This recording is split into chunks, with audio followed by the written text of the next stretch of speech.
नमस्कार सर्वांचे, आपलं खानापूरमध्ये स्वागत। नंदगड वन खात्याचे अधिकारी झोपी गेले आहेत का?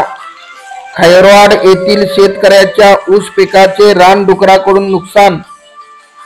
खानापूर तालुक्यातील खैरवाड येथील शेतकरी रुद्राप्पा नारायण भुजगुरव यांच्या 1.5 एकर शेतामधील ऊस पिकाचे रानडुकराच्या कळपाने नुकसान केले आहे। ऊस पिकाची मोडतोड करून ऊस फस्त केल्याने सदर शेतकऱ्याचे लाखो रुपयांचे नुकसान झाले असून वन खात्याने याची दखल घेऊन सदर शेतकऱ्यास ताबडतोब नुकसान भरपाई मिळवून द्यावीत अशी मागणी या भागातील नागरिकांतून होत आहे। सदर शेतकऱ्यांनी नुकसान भरपाई मिळण्याबाबत नंदगड येथील वन खात्याच्या कार्यालयात अर्ज दिला आहे, परंतु पंचनाम्यासाठी आज येतो उद्या येतो असे सांगून त्यांची पळवापळ करण्यात येत आहे। गेल्या 2 वर्षापासून रुद्राप्पा नारायण भुजगुरव या शेतकऱ्याच्या शेत जमिनीतील ऊस पीक रानडुकर फस्त करून नुकसान करत आहेत। प्रत्येक वर्षी वन खात्याकडे तसेच तलाठी व तहसीलदार कार्यालयात अर्ज विनंती करूनही सदर नुकसानग्रस्त शेतकऱ्यास नुकसान भरपाई मिळाली नाही।